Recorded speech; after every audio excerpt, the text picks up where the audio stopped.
हर हर महादेव दोस्तों, पिछले साल बाबा केदार की यात्रा साथ करी थी, तो चलो इस साल भी साथ में दर्शन करते हैं।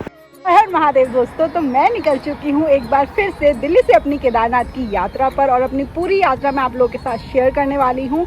आप दिल्ली से केदारनाथ कैसे जा सकते हैं, कहाँ पे स्टे ले सकते हैं और क्या आपका बजट रहेगा, हर एक चीज़ मैं ब्लॉग्स में शेयर करने वाली हूँ। और आप मेरे चैनल को सब्सक्राइब कर ले, और केदारनाथ की हर छोटी से छोटी डिटेल्स मैं आपको दूंगी कि मैं आपको बाबा के धाम के दर्शन भी कराऊंगी। तो हर हर महादेव। तो मैंने अपनी यात्रा शुरू करी है दिल्ली से, बोले तो नोएडा से मैंने शुरू करी है, और आज हम डे 1 पे देवप्रयाग तक जाने वाले हैं। तो वो डिस्टेंस कवर करेंगे। देवप्रयाग पे हॉल्ट लेके ओवरनाइट वहीं पे मैं कैंप करने वाली हूँ। सो देवप्रयाग में अगले 1 घंटे में पहुँच जाऊँगी, तो वहाँ पे जाके मिलते हैं और फिर मैं आपको दिखाती हूँ सारा आगे का। लगभग 300 किलोमीटर का डिस्टेंस तय करके हम पहुंच जाते हैं देवप्रयाग। देवप्रयाग में आप आएंगे तो आपको ये एरिया मिलेगा जहाँ पे आप अपनी गाड़ियाँ पार्क कर सकते हैं, और यहीं पे मार्केट एरिया भी है जहाँ पे आपको खाने पीने का सामान मिल जाएगा। यहीं से नीचे की तरफ रास्ता जाता है जो सीढ़ियों से होते हुए आपको पुल की तरफ ले जाएगा, और इसी को क्रॉस करके आप पहुँचेंगे देवप्रयाग के अलौकिक संगम पे, जहाँ आपको मिलेगा माँ भागीरथी और अलकनंदा का पवित्र संगम। तो 300 किलोमीटर्स का डिस्टेंस कवर करके हमने अपना पहला हॉल्ट लिया है देवप्रयाग में, और यहाँ पे मैं अपना टेंट पिच कर चुकी हूँ बिल्कुल संगम के किनारे। Late me show you. जब भी मैं उत्तराखंड में किसी शिव यात्रा पे निकलती हूँ तो देवप्रयाग में ही हॉल्ट लेती हूँ। तो एक बार फिर मैं देवप्रयाग में रुक गई हूँ और अपना टेंट लगा के रुकी हूँ। यहाँ पे मैं तीसरी बार मेरा खुद का टेंट लगा के रुकी हूँ, और यहीं पे रहेंगे, यहीं से काम करने वाले हैं, और सुबह उठ के यहीं से आगे गौरीकुंड तक की यात्रा भी तय करने वाले हैं।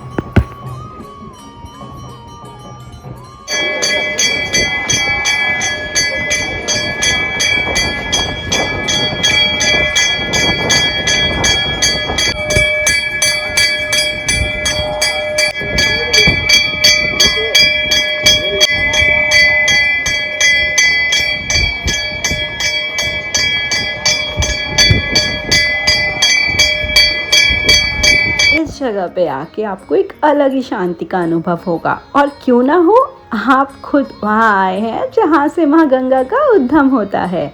एक तरफ से आ रही होती है भागीरथी और दूसरी तरफ से बेहद शांत अलकनंदा, और आपस में मिलके ये बनाती हैं माँ गंगा। तो इट्स 12 इन द नाइट, और यहाँ पे बहुत प्यारी हवा चल रही है। तो वेदर जो है वो बहुत अमेजिंग हो रखा है। और जब हम आए थे तो ऐसे भागीरथी का पानी ना स्टॉप हो रखा था, बट अभी वो भी खुल गया है, तो उसकी भी आवाज़ बहुत एकदम इट्स थेरेप्यूटिक। एंड मैं यहाँ पे आई गेस 4th टाइम रुकी हूँ। तो मैंने पहले भी यहाँ पे आके अपना कैंप लगा के रुका हुआ है। जब मैं महेश्वर जा रही थी, तब तुंगनाथ जा रही थी, और अभी मैं केदार जा रही हूँ, तो फिर से मैंने यहाँ पे अपना टेंट लगा के रखा हुआ है। So this is my tent and this is me. अब मिलते हैं कल।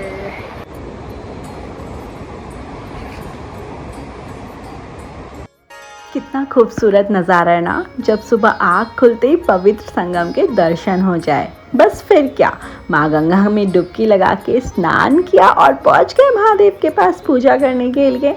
तो यहीं गुफा में बना हुआ है श्री गंगेश्वर महादेव का मंदिर, जहाँ पे जल अभिषेक किया, पूजा अर्चना की, और बोल दिया महादेव को कि आ रही हूँ आपसे मिलने केदारनाथ, बस मेरी यात्रा को सफल बनाना। मैंने देवप्रयाग का एक पूरा व्लॉग पहले भी शेयर करके रखा है अपने चैनल पे, जिसमें मैंने देवप्रयाग की हर एक चीज़ दिखाई है।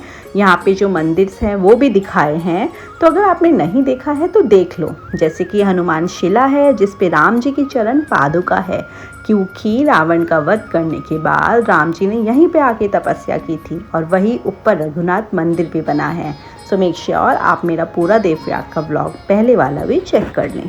सो गुड मॉर्निंग दोस्तों, नेक्स्ट डे हो चुका है, एंड अगेन हम देवप्रयाग के व्यू के साथ सो के उठे हैं। यहीं पे हमने अपना स्नान ले लिया है, एंड फ्रेश होके अब हम निकलेंगे यहाँ से सोनप्रयाग के लिए, एंड देन वहाँ से गौरीकुंड के लिए। तो आगे की जर्नी में मैं आपको यूँ ही दिखाती रहूँगी। तो मेक श्योर अभी तक सब्सक्राइब नहीं किया है तो सब्सक्राइब। बहुत बातें कर ली, और बातों से तो पेट भरता नहीं है, तो चलो अब पेट पूजा के लिए पोहे बना लेते हैं। तो अभी हमने पोहा बनाया और हम खाने वाले हैं पोहा अपने ब्रेकफास्ट में, फिर हम बढ़ेंगे आगे।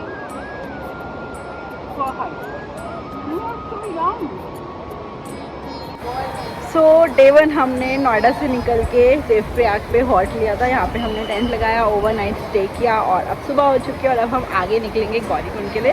रास्ते में हम भाई देवी के दर्शन भी करेंगे, तो आपको वो भी करवाऊँगी and let me show you. देखो सुबह 5 बजे से यहाँ पे इतनी भीड़ होने लग जाती है। अब तो खैर 9 बज रहे हैं।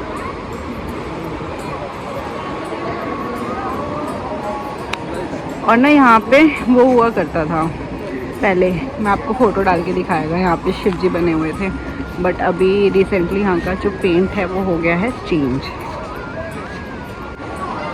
This is good but I am really missing the old Shiv ji वाला पेंटिंग, क्योंकि वो वाला वॉल आर्ट बहुत सुंदर था and it was cute. This is Rudra but Shiv तो शिव है।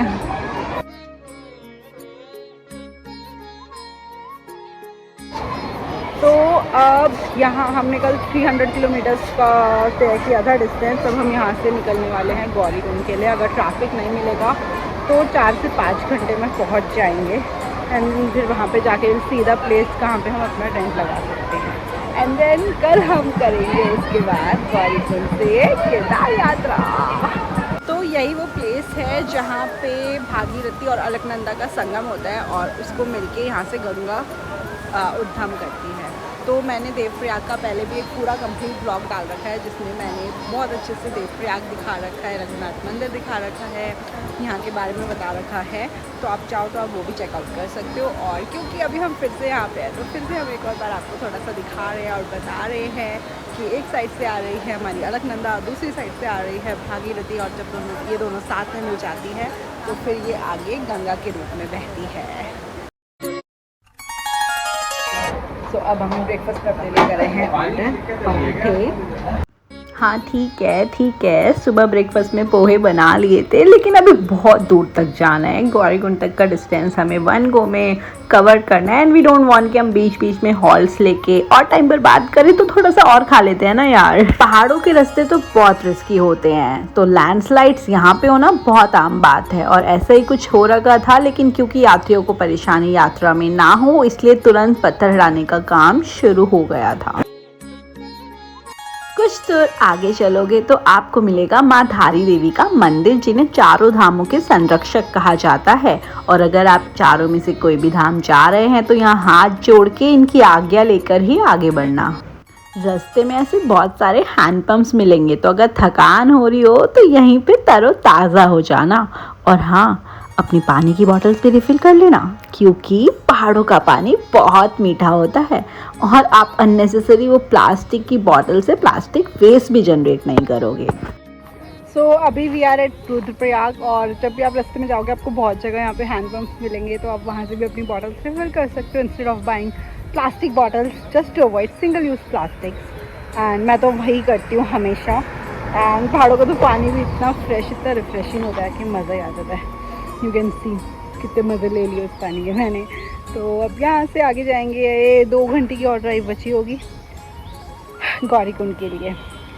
तो पहले सोनप्रयाग जाना है, फिर वहाँ से गौरीकुंड के लिए आप खुद का कोई व्हीकल नहीं लेके जा सकते हो, आपको वहाँ से टैक्सी ही लेनी पड़ती है, वहीं यूनियन की 50 रुपीज़ पर पर्सन। तो फिर वो लेंगे, तो देखते हैं क्या सीन रहेगा भीड़ का। जल्दी मिलती है, बहुत लंबी लाइन होती है, ये सब वहीं जाके पता चलने वाला है। तो बिना टाइम बर्बाद किए हुए चलते हैं। देखो, आपको भी पता है कि पहाड़ों में रास्ते इतने छोटे भी नहीं होते हैं, और फिर जो लैंडस्लाइड हो रखा था और जो पत्थर हटाने का काम चल रहा था, उसकी वजह से हमें बहुत वेट करना पड़ा। तो फिर से भूख लग गई थी यार। और बस वो टाइम शुरू होने वाला है जब हमें पहाड़ों पे परांठे और मैगी खा के ही जीवन जीना पड़ेगा, जिंदा रहना पड़ेगा। क्योंकि पहाड़ों पे मुझे एक परांठे अच्छे लगते हैं और एक मैगी अच्छी लगती है, और उसके अलावा इतने ऑप्शंस होते नहीं हैं। तो उस परांठे और मैगी के स्टेज में जाने से जस्ट पहले हैविंग ग्रिल सैंडविच, और इससे पहले नूडल्स भी खाया। I'm on my way to Sonja, and रास्ते में got this Radhi Cafe। तो यहाँ पे हॉल्ट लिया, हैव आवर मील और फिर पहुंच जाएंगे गौरीकुंड, जहाँ पे रात को मैगी बना के खाएंगे।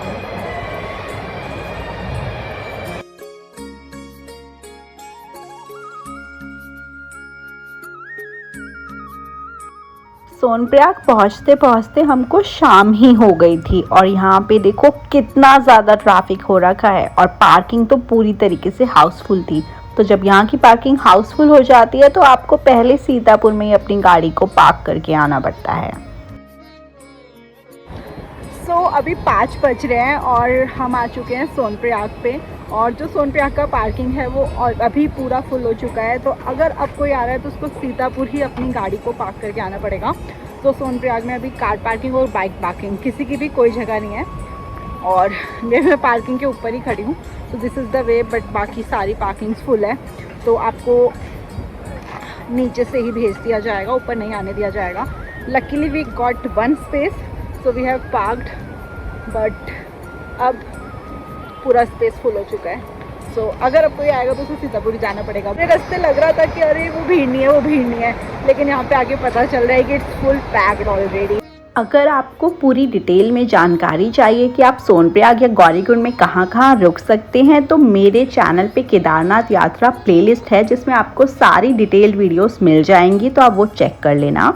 और फिर आप पुल पार करके जाओगे तो आपको ये 50 रुपीज़ में शटल टैक्सी मिल जाएगी गौरीकुंड तक के लिए। गौरीकुंड पहुँचते पहुँचते तो रात ही हो गई है, तो चलो सुबह मिलते हैं।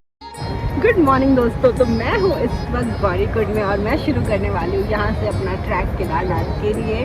चढ़ाई करके ऊपर जाएंगे और बाबा के दर्शन करेंगे और आप लोगों को भी दर्शन कराएंगे। तो मेक श्योर आप इस वीडियो में आगे तक जुड़े रहें। तो गौरीकुंड कल हम आ गए थे, लाइक सोनप्रयाग से हमें जो टैक्सी मिली उसने 2 घंटे लगा दिया हमें गौरीकुंड छोड़ने में, और फिर हम इतना ज़्यादा थक गए थे कि और फिर इतना अंधेरा हो गया था कि मैंने कुछ भी रिकॉर्ड नहीं किया। तो अभी मैं आपको दिखाने वाली हूँ कि मैंने कहाँ पे अपना टेंट लगाया था। मंदाकिनी नदी के बिल्कुल साथ में अपना टेंट मैंने लगाया, और यहाँ पे काफ़ी लोगों ने कल अपना टेंट लगा रखा था। तो अगर आप लोग अपना टेंट लेके आ रहे हैं तो आप इजीली यहाँ पे रुक सकते हैं। और वॉशरूम आपको पब्लिक वॉशरूम आगे मिल जाएगा। रुद्राक्ष होटल के जस्ट सामने पब्लिक वॉशरूम बना है जो कि फ्री है सबके लिए। तो वहाँ पे बहुत भीड़ ऑब्वियसली आपको मिलती है क्योंकि सब लोग वही यूज़ कर रहे होते हैं, तो वो थोड़ा सा आपको देखना पड़ेगा। बट हाँ, वॉशरूम्स आपको वहाँ पे मिल जाएंगे। एंड एक बार मैं आपको सारा बाहर से भी दिखा देती हूँ और फिर यात्रा शुरू करते हैं। इतना सुंदर है ना बाबा का धाम, लेकिन कुछ लोगों ने तो इसको धोबी घाट ही बना दिया है और मुझे इतना दुख हो रहा था इसको देखकर। फिर हम सब ना मैनेजमेंट को दोष देते हैं, तो हर चीज़ मैनेजमेंट पे थोपना बंद करो यार, हमको खुद रिस्पॉन्सिबल होना पड़ेगा हमारे एक्शंस के लिए। वेल, आगे की सारी बातें अब हम पार्ट 2 में करेंगे। Har Har Mahadev. That's all for part 1, जिसमें मैंने दिल्ली से देवप्रयाग और देवप्रयाग से गौरीकुंड का डिस्टेंस कवर किया है। अब पार्ट 2 में हम गौरीकुंड से केदारनाथ तक जाने वाले हैं और हम आपको दर्शन भी कराएंगे। तो मेक श्योर आप इस चैनल को सब्सक्राइब कर लें। और अगर आप पब्लिक ट्रांसपोर्ट से जाने का प्लान कर रहे हैं तो लास्ट ईयर मैं पब्लिक ट्रांसपोर्ट से गई थी पूरा दिल्ली से केदारनाथ तक। सो अगर आपको वो जानना है तो केदारनाथ यात्रा के नाम से मेरे चैनल पे प्लेलिस्ट है, उसमें आपको A to Z सारी इन्फॉर्मेशन मिल जाएगी। बिलीव मी, उसके बाद कुछ और देखने की ज़रूरत ही नहीं पड़ेगी। उसमें मैंने सब कुछ कवर किया है, कैसे जाना है, कहाँ रहना है, A to Z everything basically, या तक कि ये भी कि क्या क्या लेके जाना है। सो आप वो भी चेक कर सकते हैं। एंड अब पार्ट 2 में मिलते हैं और बाबा के दर्शन करते हैं। हर हर महादेव। एंड अगर पसंद आए तो मेक श्योर आप इसे लाइक करें, सब्सक्राइब करें, और अगर पसंद आए तो मेक श्योर आप मेरे चैनल को सब्सक्राइब कर लें। नहीं किया है तो वीडियो को लाइक कर दें, कमेंट में हर हर महादेव लिख दें। एंड मिलते हैं पार्ट 2 में। Bye bye.